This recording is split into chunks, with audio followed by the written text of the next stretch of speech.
What's up, everybody?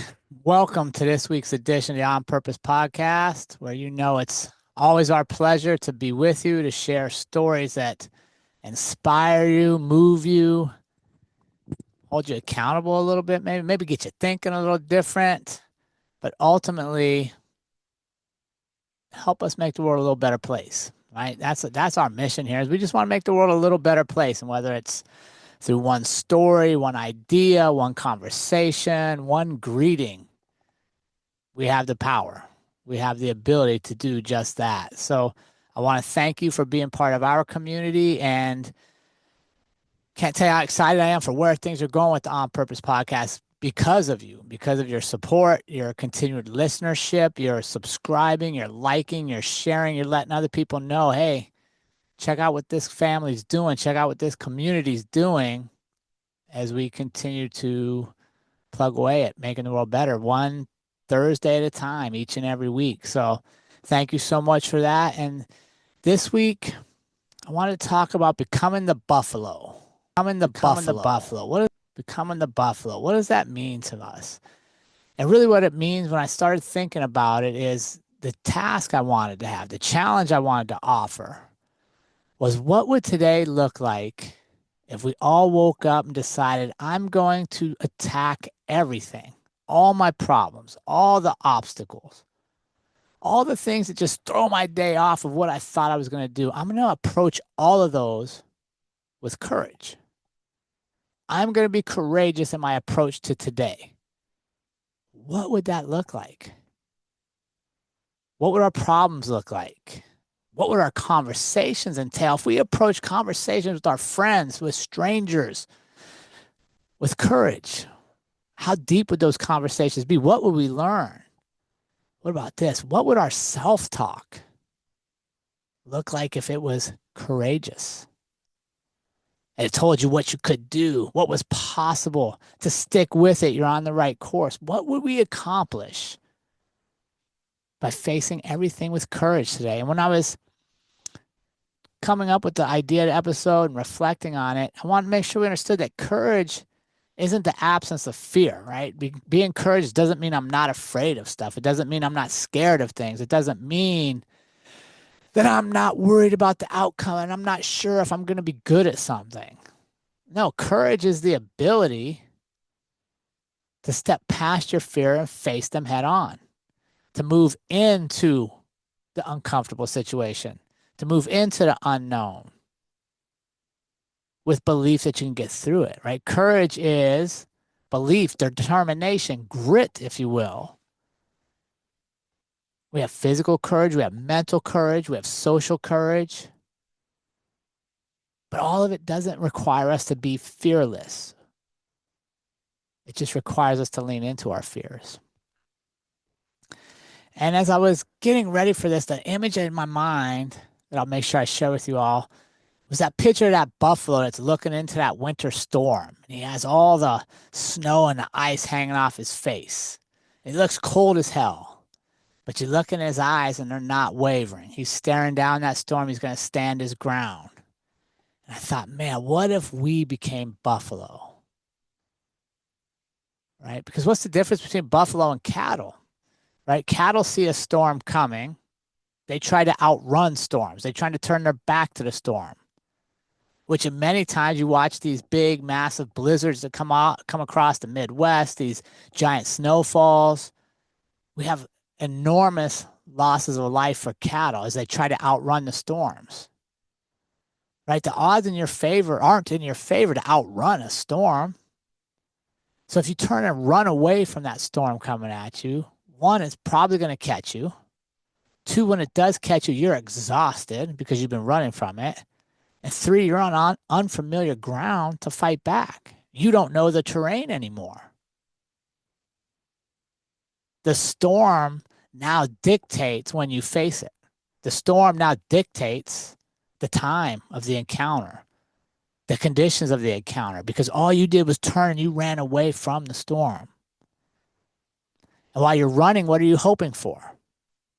What do you think the cows are hoping for? They're most likely hoping the storm breaks up, that takes another path, that it doesn't catch them. but there's nothing they're doing that's in control of the terms of when they face the storm. But now you see a buffalo sees that same storm coming. And you know what? The buffalo says, all right, I see you, storm. I see you heading my way. You know what we're going to do? We're going to stand our ground. We're going to turn and face you. We're going to look into the storm. Because now, at least the buffalo and the herd is at full strength because they haven't exhausted themselves running. They haven't emotionally exhausted themselves trying to flee something with negative energy.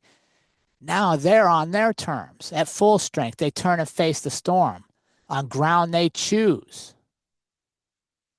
Together as a herd, not stretched out running away, but unified to keep each other warm, to protect the weak and the old, the young. They're together, they're safe. And the storm comes and it hits them. But their survival rate is much greater because of how they chose to face the storm. The results of the storm are much less significant on a herd of buffalo than it is on a herd of cattle, simply because of the decision they made when the storm was coming. So what can we learn from the buffalo? I want to ask you this. What are the storms in your life? What is that storm that maybe we've been running from? That storm we've seen out there that we've just not turned into yet, that we haven't had that conversation. We haven't made that new decision in our life that puts us in a new place. What about the storm that's happened long ago and has been past, but we still carry it around with us? You see, unlike the storms in our weather, a lot of times our personal stories will never go away without us having the courage of facing them. Sometimes they're going to live with us for days, weeks, years, maybe even our entire life if we never find the courage to face that storm. If we don't decide to have that conversation, to forgive. Maybe that's the storm we're facing. Maybe we got to forgive somebody for something they've done to us. Maybe we got to forgive a wrong that had happened in our past. Maybe we got to forgive ourselves for mistakes we've made and quit carrying them around with us years after the moment's gone by.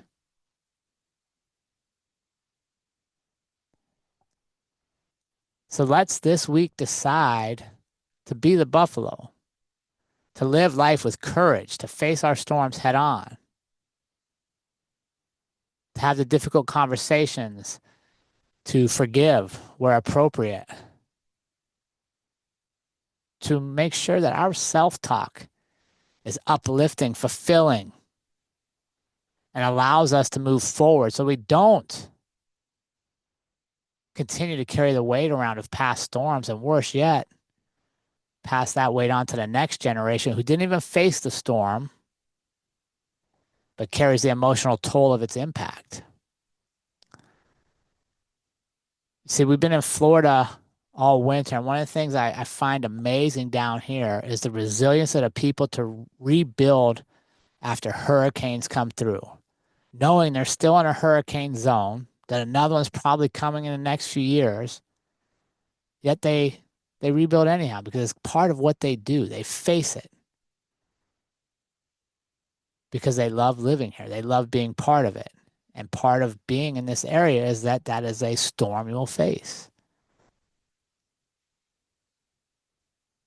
As I see that, I reflect. I'm like, man, that's such a metaphor for life. Storms are going to come our way. Bad things are going to happen. Decisions we don't like are going to take place. Circumstances beyond our control that impact us is going to happen. Yet, we can still have the courage to face them on our terms, to accept what we can change, to accept what we cannot change, but not to carry around a burden because we didn't face it. So let's decide this week's as individuals and our community that now is the time to face our storms. Now is the time to live with courage And today is the day to become the buffalo. Have a great week, everybody.